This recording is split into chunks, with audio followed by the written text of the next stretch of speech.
আমরা সকলে জানি তার স্বামী এবং মা ফাতেমা আমার নবী নন্দিনী নবীর বেটি মা ফাতেমা একদিন হযরত আলী যুদ্ধে যাবে বলে রেডি হচ্ছে আর মা ফাতেমা সবকিছু প্রস্তুত করে দেওয়ার পরে রেডি করে দেওয়ার পরে মা ফাতেমা একটা আবদার করে মাগো মা ফাতেমা আবদার করে মাগো আপনাদের একটু অনুরোধ করব একটু ধীর স্থির ভাবে শোনার জন্য মা ফাতেমা তার স্বামীর কাছে আবদার করে স্বামী আমার একটা নতুন জামা লাগবে নতুন কাপড় লাগবে কেন আমার প্রয়োজন আপনারা ঈদের সময় চারটে হলেও মন ভরে না স্বামীকে আরেকবার বলে আরেকটা যদি হতো ভালো হতো কিন্তু তার প্রয়োজন ছাড়া কাপড় নিতেন না তো মা ফাতেমা স্বামীর কাছে একটা জামা চেয়েছে এই কারণে হযরত আলী মনটা খারাপ করে আর যুদ্ধে চলে যায় কেন মা ফাতেমা যখন স্বামীর কাছে জামা চেয়েছে মা ফাতেমার স্বামী দেবে না এরকম না তিনি গরিব মানুষ চিন্তা তার কাছে টাকা পয়সা সেই সময় নেই তিনি চিন্তা করছে আমি যুদ্ধে চলে যাচ্ছি যদি আল্লাহর রাস্তায় শহীদ হয়ে যায় না দিতে পারি ওই কারণে মনটা বড় খারাপ চলে গেল আর এইদিকে মা ফাতেমা নিজের ঘরেতে কাজ কামে ব্যস্ত এবং ইমাম হাসান ইমাম হুসাইন যখন আমার নবীর দরবারে গেল আমার নবী মা ফাতেমার খবর নিল নানা গো তোমাদের ঘরে কি খবর সবাই ভালো আছে তো তখন আমার দয়ার নবীকে বলে না গো নানা আমার আব্বা আজকে মনটা খারাপ করে যুদ্ধে গিয়েছে কেন আমার মা একটা জামা চেয়েছে ওই কারণে এটা শোনার পরে আমার দয়ার নবী বড় রেগে গেলেন কষ্ট পেলে চোখ থেকে পানি ঝরে আমার দয়ার নবী কেন ফাতেমাকে আমি এত কষ্ট করে এত সুন্দর করে আমি বড় করে তুললাম আর আমার ফাতেমার জন্য তার স্বামী কষ্ট পায় কেমন করে আমার দয়ার নবী সেদিন কি করেছিল কি বলে আর কি ঘটনা হয় কবি ছন্দের মাধ্যমে লিখছে দেখো স্বামীর মনে মা বোনেরা ব্যথা দিও না আমার নবীর ঘোষণা ঘটনা শোনো মা ফাতেমার ঘটনা শোনো মা ফাতেমার স্বামীর মনে মা বোনেরা ব্যথা দিও না আমার নবীর ঘোষণা ঘটনা শোনো মা ফাতেমার ঘটনা শোনো মা ফাতেমার ঘটনা শোনো মা ফাতেমার কি ঘটনা শুরু হয় মন দিয়ে শুনুন লিখছে দেখো যুদ্ধ করতে যাবে আলী হাতে নিল তলোয়ার যুদ্ধ করতে যাবে আলী হাতে নিল তলোয়ার মা ফাতেমা স্বামীর কাছে করলো এমন আবদার মা ফাতেমা স্বামীর কাছে করলো এমন আবদার মা ফাতেমা স্বামীর কাছে করলো এমন আবদার যুদ্ধ থেকে ফেরার পথে আসবে যখন ঘরে একটি নতুন কাপড় কিনে আনবে আমার তরে একটি নতুন জামা কিনে আনবে আমার তরে এই কথা শুনে হযরত আলী বড়ই দুঃখ পায় যদি আমি শহীদ হয়ে যাই কে আনবে বলো কাপড় তোমার কে আনবে বলো কাপড় তোমার স্বামীর মনে মা বোনেরা ব্যথা দিও না আমার নবীর ঘোষণা ঘটনা শোনো মা ফাতেমার হযরত আলী বড় দুঃখ পায় মনটা খারাপ করে যুদ্ধে চলে যায় কিন্তু মা ফাতেমা বুঝতে পারে না আর এইদিকে ইমাম হাসান ইমাম হুসাইন যখন দয়ার নবীর দরবারে চলে যায় আমার নবী জিজ্ঞেস করে বলো নানা আমার মেয়ে ফাতেমা তোমার আব্বা তোমার মা কেমন আছে কি করছে খোঁজ খবর যখন নেয় তখন ইমাম হাসান ইমাম হুসাইন বলে নানা গো বাড়ির পরিস্থিতি ভালো না কেন আমার আব্বা মনটা খারাপ করে যুদ্ধে চলে যাচ্ছে কেন আমার মা একটা জামা চেয়েছে এই কারণে দয়ার নবী বড় কষ্ট পায় তারপর কি হয় কবি ছন্দের মাধ্যমে লিখছে দেখো দুঃখ ভরা হৃদয় নিয়ে আলী গেল রণে দুঃখ ভরা হৃদয় নিয়ে আলী গেল রণে নানার কাছে ছুটতে এলো হাসান হোসেন নানার কাছে ছুটতে এলো হাসান হোসেন আব্বুর কাছে নতুন কাপড় চেয়েছে আম্মি জান তাই আব্বুর মনটা খুবই খারাপ ছিল যে সে পেরেশান আব্বুর মনটা খুবই খারাপ ছিল যে সে পেরেশান এই কথা শুনে দয়ার নবীর কান্না থামে না কি ভুল করলো ফাতেমা কি ভুল করলো ফাতেমা কি করলে বলো বেটি আমার কি করলে বলো বেটি আমার বড় কষ্ট পেয়েছে। আমার দয়ার নবী প্রত্যেকদিন মা ফাতেমার বাড়িতে যেতেন খোঁজ খবর নিতে। একদিন হয়ে গেল, দুদিন হয়ে গেল, 3 দিন হয়ে গেল, মা ফাতেমা বাড়িতে আর যাচ্ছে না। মা ফাতেমা বড় চিন্তা করে, কেন আমার আব্বা প্রত্যেকদিন আমার বাড়িতে আসে, কি ব্যাপার আমার বাড়িতে আসে না কেন? মা ফাতেমা ছুটে ছুটে আমার নবীর দরবারে চলে যায়। কিন্তু মা ফাতেমার আওয়াজ পাওয়ার সঙ্গে সঙ্গে তখন আমার দয়ার নবী অন্যদিকে ফিরে যায়। মা ফাতেমার দিকে তাকিয়ে দেখে না। কিন্তু মা ফাতেমা যখন গিয়ে পৌঁছায়, আমার দয়ার নবী সেদিন কি বলে, এখন ডিজিটাল যুগ, যদি স্বামী একটুখানি 2-4 দিন কোনো জিনিস কিনতে বলে, 2-4 দিন দেরি হয়ে যায়, বাপের বাড়ি ফোন করে বলে, হ্যাঁ গো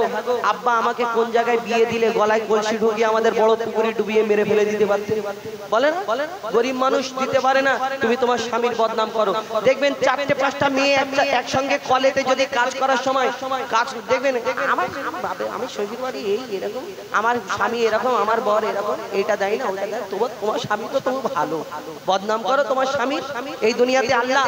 কত সম্মান দিয়েছে সেই স্বামী, তোমার আল্লাহ এই স্বামীর পায়ে আল্লাহ তোমাকে কত, এই স্বামীকে আল্লাহ বলছে আমার পরে যদি সিজদা করার হুকুম দিতে আমি স্বামীর পায়ে সিজদা করাবো। তাহলে আল্লাহ এই সম্মান, একটা ছেলে মায়ের খেদমত করতে পারবে কিন্তু সারা জীবন করতে পারবে, একটা মেয়ে শ্বশুর বাড়ি গেলে পারবে না? আল্লাহ আর একটা রাস্তা খুলে দিল, তোমার স্বামীর খেদমত করো, আল্লাহ তোমাকে সব রাস্তা সোজা করে দেয়। আর সেই স্বামীর বদনাম করো। আগেকারের নারীরা যদি স্বামী বাইরে থেকে কাজ থেকে আসতো, তার গামছা লাগবে, হাওয়া করতে লাগবে, পানি লাগবে, সামনে ধরিয়ে দিত। এখন ডিজিটাল যুগ, আমার মা বোনের একটু কাজ যদি চাপ থাকে আর যদি বলে, হ্যাঁ গো মনির মা, কচির মা, আমার লুঙ্গিটা কোথায়, আর যদি দেখা যায় লুঙ্গিটা ওইখানে রাখা রয়েছে, বাপ রে বাপ, সে বেগ আলাদা, কেন তোমার চোখে চারদিশে হয়েছে, ওইখানে লুঙ্গিটা রাখা রয়েছে, দেখা পাও না? যখন যাবে ভিতরে গুলগুল গুলগুল করে আওয়াজ হবে, মনে করে আল্লাহ একবার ছেড়ে দাও, আমার স্বামী পা জড়িয়ে পড়ে যাবে, জীবন ভোর কোনোদিন আমার স্বামীকে কষ্ট করবে না, আল্লাহ তোমাকে পাঠাবে, মার আরো বাড়বে। কবি ছন্দের মাধ্যমে কি লিখছে দেখুন, মা ফাতেমা যাবার পরে কি ঘটনা হয় লিখছে দেখুন, যার মুখ না দেখে ঘুমাতো না দয়ার নবীজি আমার, মা ফাতেমা যার মুখ না দেখে ঘুমাতো না দয়ার নবীজি আমার, রাতের পরে রাত কেটে যায় মুখ দেখে না ফাতেমার, রাতের পরে রাত কেটে যায় মুখ দেখে না ফাতেমার। মা ফাতেমা ছুটতে এলো আব্বা জানের কাছে, মা ফাতেমা ছুটতে এলো আব্বা জানের কাছে, তবু বেটির মুখ দেখে না পেছন ফিরে আছে, তবু বেটির মুখ দেখে না পেছন ফিরে আছে। বলছে নবী ও গো বেটি বাড়ি চলে যাও, বলছে নবী ও গো বেটি বাড়ি চলে যাও, আগে স্বামীর কাছে ক্ষমা চাও, আগে আলীর কাছে ক্ষমা চাও, তবে করবে ক্ষমা আল্লাহ আমার, তবে করবে ক্ষমা আল্লাহ আমার। স্বামীর মনে মা বোনেরা ব্যথা দিও না, আমার নবীর ঘোষণা ঘটনা শোনো মা ফাতেমা। মা ফাতেমা কাঁদতে কাঁদতে নিজের বাড়ি চলে যায়, দরজা বন্ধ করে অপেক্ষা করে আমার স্বামী হযরতে আলী কখন আসবে। টুকটুক করে দরজা ঠোকার পরে হযরতে আলী আসার পরে আওয়াজ দেয়, দরজাটা খুলে সবকিছু প্রয়োজন মিটিয়ে দিয়ে পা দুটো জড়িয়ে ধরে হাও হাও করে কাঁদে। কে? মা ফাতেমা, জান্নাতের রানী যিনি, সেই স্বামীর জন্য কি হয় শেষ কথায় লিখছে দেখুন, হযরতে আলী সব ঘটনা শোনার পরে আমার দয়ার নবীর দরবারে সবাই মিলে যায়। আমার দয়ার নবী দেখে কি বলে লিখছে দেখুন, যুদ্ধ হতে হযরত আলী এলো যখন ঘরে, চাইছে ক্ষমা মা ফাতেমা পা দুটোকে ধরে, চাইছে ক্ষমা মা ফাতেমা পা দুটোকে ধরে, ক্ষমা করে দাও আমারে আর করব না এমন ভুল, ক্ষমা করে দাও আমারে আর করব না এমন ভুল, তোমার মনে ব্যথা দিলে ব্যথা পাই গো খোদার রাসূল, স্বামীর মনে ব্যথা দিলে ব্যথা পাই গো খোদার রাসূল। আলী ফাতেমা হাসান হোসেন নবীর কাছে যায়, নবী মোর দেখে শান্তি পায়, নবী মোর দেখে শান্তি পায়, এমন ভুল কখনো করো না গো আর, নবী বলছে এমন ভুল কখনো করো না গো আর। নবী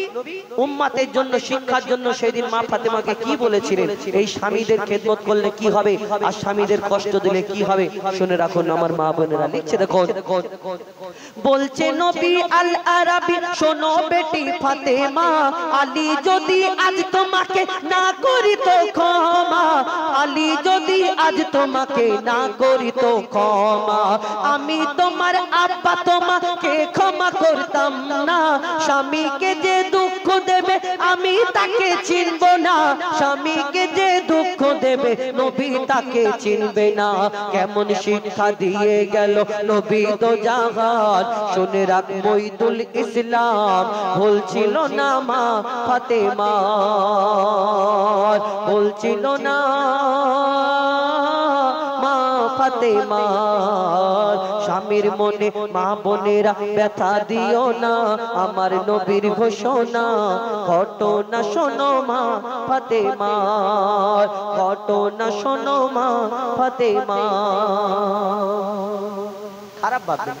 মন দিয়ে শুনলে বুঝতে পারবেন। এখন তো ডিজিটাল যুগ, আমার মা বোনেরা সমান সমান অধিকার। কেন মোবাইল দেখে দেখে সব তো আস্তে আস্তে স্ট্যান্ডার্ড হয়ে যাচ্ছে, আগেকারের মতো আর নেই। এখন